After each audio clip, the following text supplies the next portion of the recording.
The Sinner doping scandal has been in the headlines for months, and although much has been said about it, the mainstream media has once again steered the debate away from the key issues. Instead of transparent investigation, we've seen a carefully managed narrative that presents Sinner as an unfortunate victim of circumstance, rather than a player who tested positive for a banned anabolic steroid. From the very beginning, Sinner supporters, both in the mainstream and on social media, have passionately defended him, relentlessly parroting the same talking points. They claim that Sinner was not intentionally doping, but was contaminated by accident, that the amount of steroids found in his body was too small to enhance his performance, and that doping experts scientifically proved both of these claims. If you dare to question this version of the story, you were immediately bombarded with insults and told to shut up and read the 30-page ITIA report that explains everything. Well, Sinner fans, you wanted us to read the report, so that's exactly what we're going to do in this video. If you have discussed this scandal on social media, you'll probably notice something interesting. Sinner fans are extremely aggressive, always eager to argue about the supposedly minuscule amount of steroids found in his body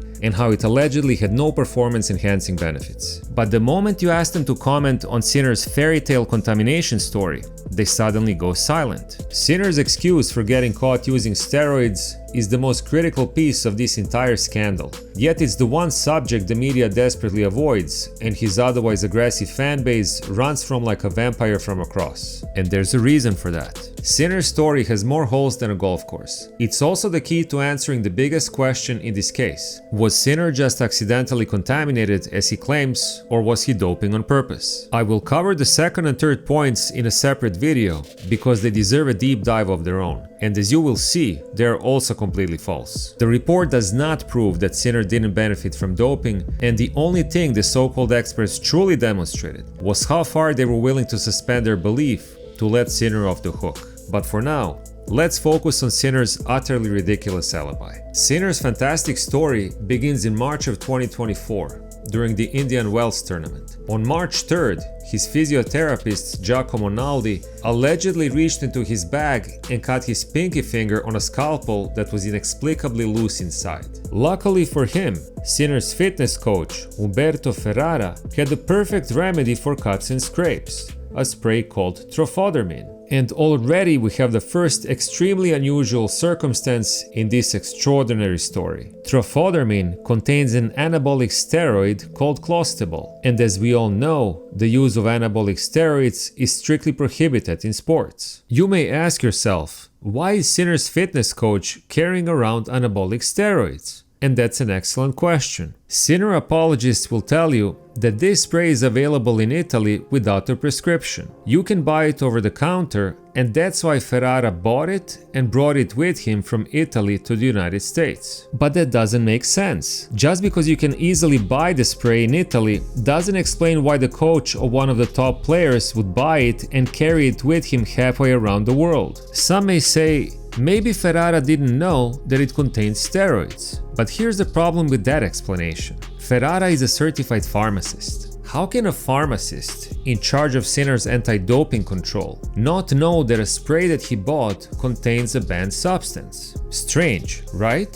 Unless he's not a very good pharmacist. Maybe he wasn't a very good student and barely graduated from pharmacy school. That must be it. He's an incompetent pharmacist, and that's why he forgot that trofodermin contains clostebol. But there's a problem with that explanation as well, because between 2018 and 2023, 38 Italian athletes failed doping tests because of clostebol. I mean, Ferrara is Italian himself, so there's no way that he could possibly forget that, right? According to the report, quote, Mr. Ferrara was extremely experienced in the matters of anti-doping, end quote. Unless, of course, it just slipped his mind. He went to the store, needed something for a cut or a scrape, they sold him trofodermin, he's not a very good pharmacist, and even though he is Italian and extremely experienced in the matters of anti-doping, he simply forgot that dozens of Italian athletes failed doping because of it.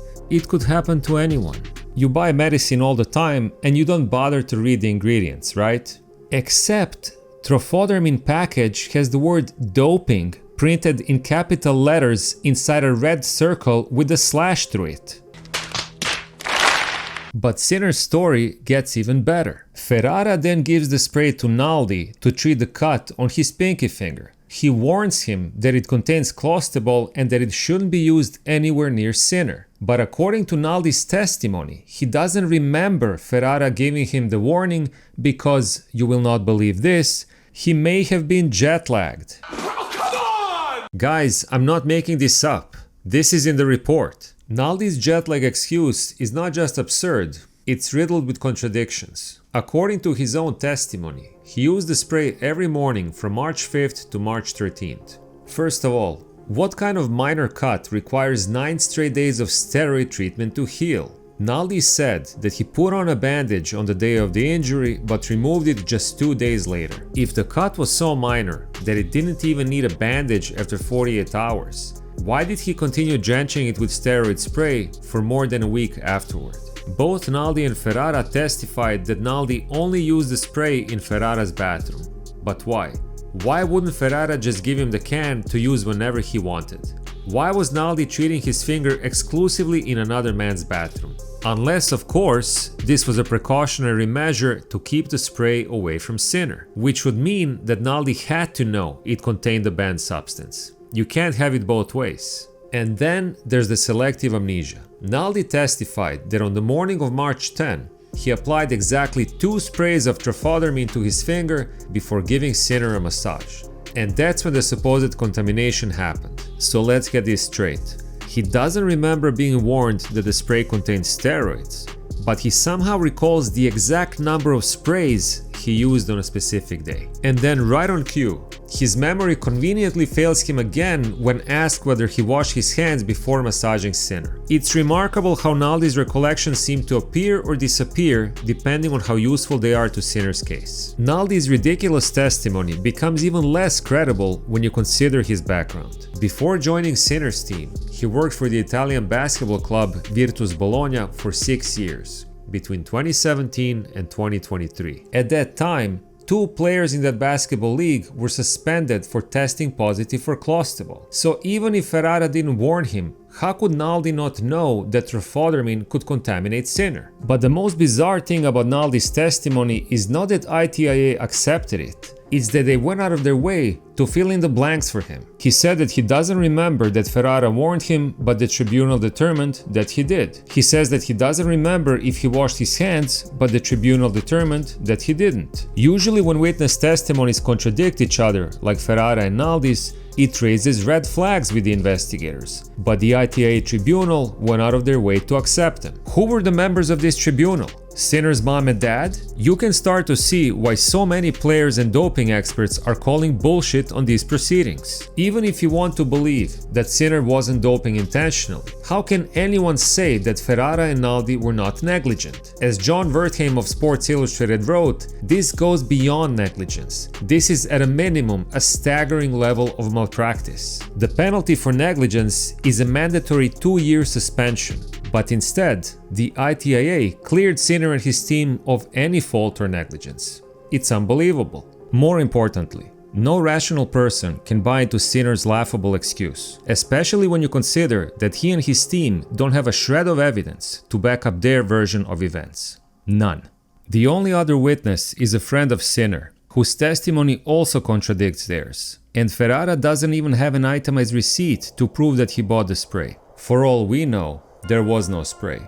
They fabricated the entire story. And there are countless other unanswered questions. Why does Naldi claim that he removed the bandage on March 5th, when photographs show that he was still wearing it on March 10th, the day he allegedly contaminated Sinner? How much spray was Naldi putting onto his pinky to cause 2 failed doping tests, taken 8 days apart? If Sinner was truly contaminated with only a trace amount of trophodermine, then why did his second test, taken 8 days later, show virtually the same concentration of steroids in his system as the first? Why didn't the levels drop significantly?